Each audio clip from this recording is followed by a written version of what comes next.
Hi friends, welcome to my channel. అందరూ ఎలా ఉన్నారు ఫ్రెండ్స్? బాగున్నారా? సో నేనైతే ఈ వీడియోలో మ్యాంగో రైస్, మామిడికాయ పులిహోర ఎలా చేసుకోవాలి టేస్ట్గా వీడియోలో అయితే చూసేద్దాం.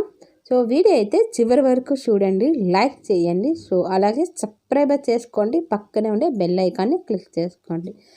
నేనైతే ఉడికించుకున్న అన్నాన్ని ఒక 3 కప్పు రైస్ని ఎత్తుకున్నాను. రైస్ని ఇలా ఉడికించుకున్న రైస్లో దీంట్లో మనం 1 స్పూన్ పసుపు వేసుకోవాలి. పసుపు వేసుకున్న తర్వాత దీంట్లో 1 స్పూన్ ఆయిల్ కూడా వేసుకోవాలి.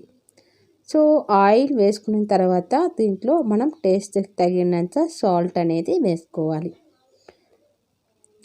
దీంట్లో టేస్ట్కి తగినంత సాల్ట్ వేసుకొని ఒక మామిడికాయ మీడియం సైజులో ఎత్తుకోవాలి. మీడియం సైజులో ఎత్తుకొని దానిపైన తొక్కంతా ఎత్తేసి దాన్ని తురిమి 1 కప్పుని ఇలా ఎత్తుకోవాలి. ఇలా నేను ఒక 3 కప్పు రైస్కి 1 కప్పు మామిడికాయని ఎత్తుకున్నాను అన్నమాట. ఇలా మామిడికాయని తురిమిన మామిడికాయని దీంట్లో వేసుకోవాలి. ఇలా 1 కప్పు మామిడికాయని తురిమి వేసుకున్న తర్వాత దీన్ని బాగా కలుపుకోవాలి. ఇలా కలుపుకున్న తర్వాత మనం దీంట్లో సాల్ట్ అనేది కొంచెం యాడ్ చేసుకోవాలి.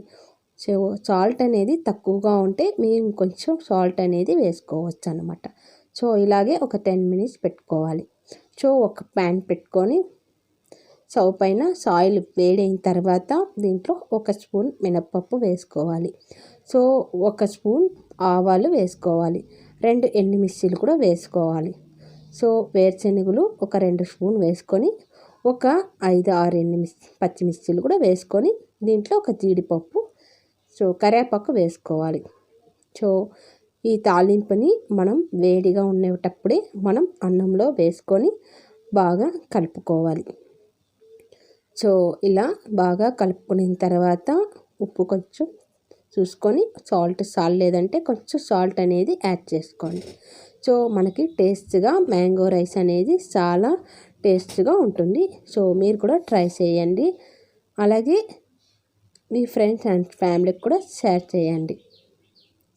అమ్మవారికి మనం నవరాత్రి అమ్మవారికి కూడా మనం నైవేద్యంగా దేవుడికి పెట్టుకోవచ్చు. ప్లీజ్ లైక్ చేయండి. మరి మంచి వీడియోలో చేద్దాం.